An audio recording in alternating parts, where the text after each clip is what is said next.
बड' हाउसाव मोनसे प्रेस मिट जोङो लिंनाय जादों आरो बेयाव गुबै बाथ्राया जाहैबाय जे आथिखालाव बिटिआर बिसायख'थिखौ लानानै गोबां रोखोमनि पाब्लिक मिटिं बा पलिटिकेल मिटिं खालामबाय थानायखौ जों नुदों गोबां हान्जाया गुबुन गुबुन हान्जाया आरो बे हान्जाफोरनि गेजेराव मेनलि बिपिएफ राजखान्थि हान्जाया माखासे अपप्रचार फल्स प्रपागान्डा रायजोनि गेजेराव माने बिथांमोना बुंदों आरो बिटिआर रेकर्डखौ लानानै बुंदों एबसुखौ लानानै बुंदों हानि अधिकारखौ लानानै बुंदों बे बाथ्राखौनो लानानै जोङो स्पष्ट माखासे स्पष्टीकरण होनो थाखाय दिनै बे मेलखौ लिंनाय जादों गुबै बाथ्राया जाहैबाय जे बिटिआरआव हा हुनि मोन्थाइखौ लानानै बेयाव मोनथाम बाथ्रा लिरनाय दङ 5.3 आव फरेस्ट राइट एक्टनि गेजेरजों 2006 लेन्ड राइटखौ मोननांगौ ट्राइबेल आरो फरेस्ट डुवेलारफोरा 7.1 आव दङ जे बिटिआरनि बाहेरायाव थानाय ट्राइबेल मानसिफोरा जे हायाव दङ बिनि थाखाय प्रटेक्शन होनांगौ 7.2 आव लिरनाय दङ कास्ट लेन्ड ग्रेजिं लेन्ड आरो वाटार बडिसाव जे हाफोर दङ जाहाथे बेयाव एनक्रोच जाया बिनि थाखाय प्रटेक्शन होनांगौ बे बाथ्राखौ बेयाव लिरनाय दङ आरो बिनि बे जि बाथ्राफोरखौ बेयाव लिरनाय दङ बे बाथ्रानिफ्राय स्पष्ट जे बिटिआरआव गुबुन बाथ्रा जेबो लिरनाय गैया बेयाव गासैबो रोखोमनि हारि हारिसाफोरनि इकुवेल राइट्स आरो स्टेटासनि बाथ्रा बेयाव लिरनाय जादों बिटिसि एकर्डआ 2003 आव जादों 6 शिड्यूल एमेन्डेड 18 आव जादों भारत संबिधाननि आरो बिनि बेसिक फाउन्डेसनावनो to augment areas and powers of BTC बे मोनसे अबजेक्टिभखौ लानानै बिटिआरखौ दानाय जादों मोर अट'नमि मोर फाइनान्सियेल पावार लेजिस्लेटिभ एडमिनिस्ट्रेटिभ आरो माने फाइनान्सियेल माखासे एक्जिकिउटिभ पावारफोरखौ बेयाव होनाय जादों जायनि गेजेरजों 60 नाम्बार अफ समस्ति जागोन गोदान जिल्ला जागोन बा बेयाव आर्टिकल 280 नि गेजेरजों डाइरेक्ट फाइनेन्स डिसिएसपिखौ बेयाव एटाच खालामनाय जादों माखासे गोदान मेडिकेल इनस्टिट्यूट इउनिभार्सिटिसफोर मेनेजमेन्ट इनस्टिट्यूट बेयाव होनाय जादों दा बेखायनो नैबे जे बिटिआरखौ लानानै जिखिनि प्रपागान्डा माने जिखिनि रिउमार जि दिहुनदों बेयो टटेलि मिसा बिटिआर माने बिटिसि एकर्डआव 4.3 आव जि हानि अधिकार दङ बे हानि अधिकारा ट्राइबेल नन ट्राइबेल इकुवेल राइट्सआ थागोन बेयाव इनहेरिटेन्स सेटेलमेन्ट ट्रान्सफारनि जि सिस्टेम दं जायफोरा बनाफाइड सिटिजेन 2003 सिम दङमोन बिसोरनि फिसा फिसौ गासिबो बेयाव इकुवेल राइट्स थागोन दा बेखायनो जोङो बुंनाय खोनादों 3.3 आव आरो 6.3 आव लिरनाय दङ बिटिएडिखौ बिटिआर नाम होनाय जागोन बे मावफुंनाय जाबाय 6.3 आव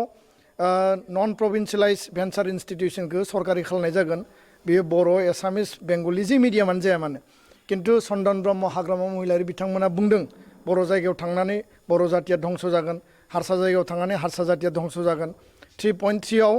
माने नन ट्राइबेलफोरखौ होखारनानै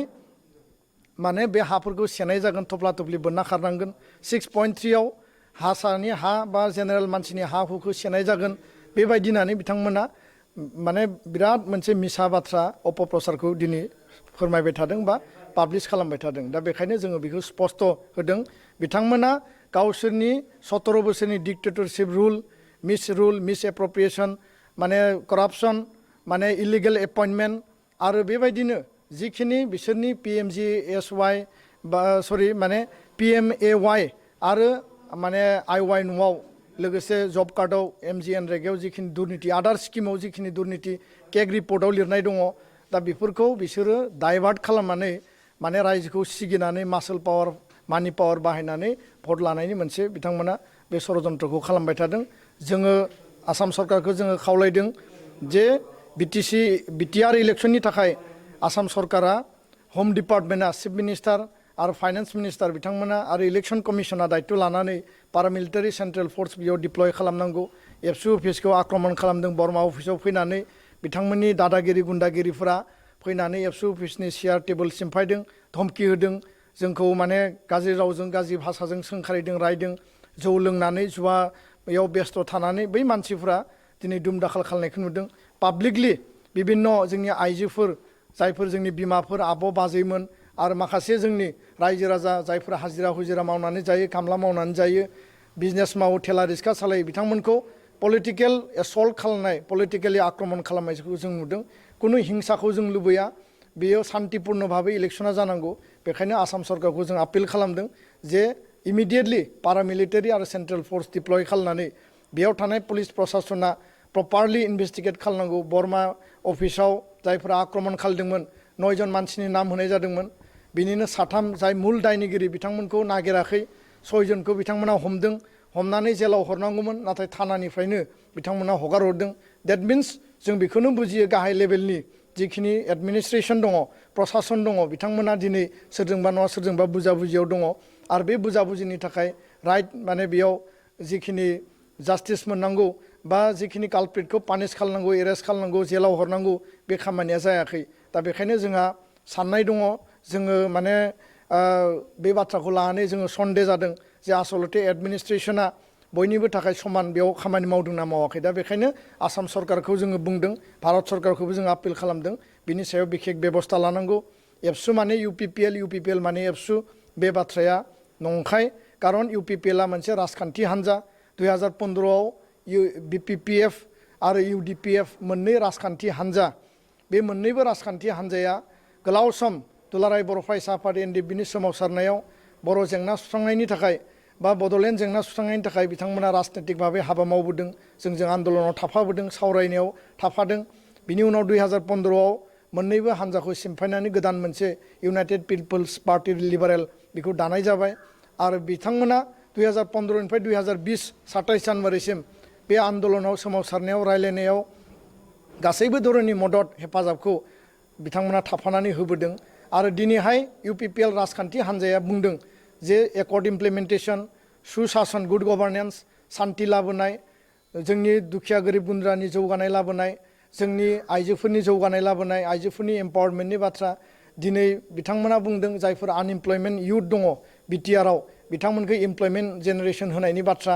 आरो बेजों लोगोसे गुड गभार्नेन्स आरो माने टाइम बाउन्ड बिटिआर एकर्ड इमप्लिमेन्टेशन बे गासैबो मेटारखौ लानानै बिथांमोना आखरे आखरे मावफुंगोन होननानै गावसोरनि एजेन्डायाव गावसोरनि मेनिफेस्ट'आव बिथांमोना रायजोफोरनो फोरमायदों आरो दिनै दुलाराय बर' फरायसा आफादा एकर्ड जाखांनायनि उनाव इमप्लिमेन्टेशननि थाखाय हर सान जोङो खामानि मावदों आथिखाल दासिम 6टा दफाया मावफुंजाबाय आरो गोबां दफाया मावफुंजानायनि लामायाव दा जोङो एकर्ड इमप्लिमेन्टेशननि थाखाय जोंनो मोनसे मोजां सरकार नांगौ गुड गभार्नेन्स नांगौ आरो बे मोजां सरकार मोजां व्यक्ति बा मोजां हान्जाया बे हान्जानि दैदेनगिरिफ्रा रिप्रेजेन्टेटिभफ्रा गभर्नमेन्ट टु गभर्नमेन्ट खामानि मावगोन बिटिआर आसाम गभर्नमेन्ट आरो सेन्ट्रेल गभर्नमेन्ट दा जाय हान्जाया दिनै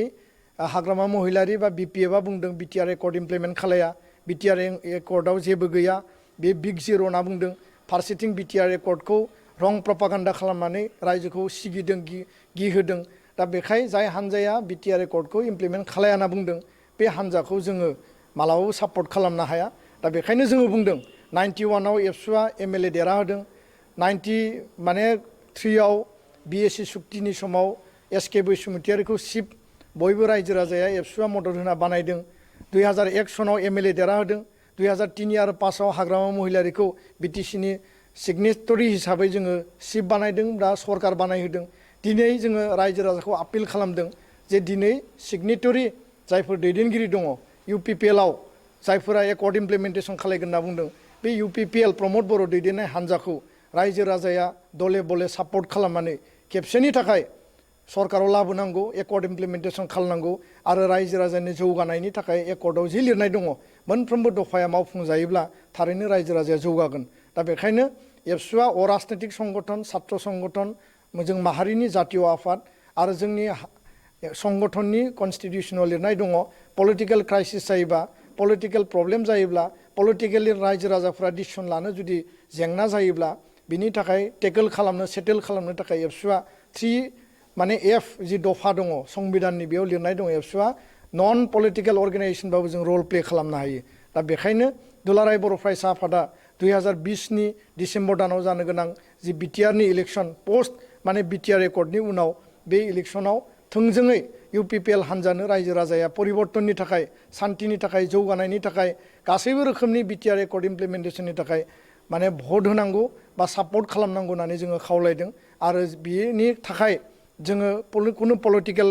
माने केरेक्टार लानाय कुनु पलिटिकेल माने जोङो माने जालांनाय बेबायदि बाथ्रा गैया जों स्पष्टबादि दुलाराय बर' फरायसा आफादा नन पलिटिकेल अर्गेनाइजेशन नन पलिटिकेल केरेक्टारखौ जों मेनटेन खालायगोन नाथाय जातिनि थाखाय समाजनि थाखाय जौगानायनि थाखाय जोङो जेला डिसिसन लानांगौ होमब्ला जोङो मिरु आफाद जिल्ला दखरा इउनिट बर' रायजो राजा गोरों गोरानि मतामत लानानै जों जेब्लाबो पलिटिकेलि रल प्ले खालामबोदों आरो दिनैबो बे सेम जारिमिनारि जि इतिहासाव थानाय बे एखे माने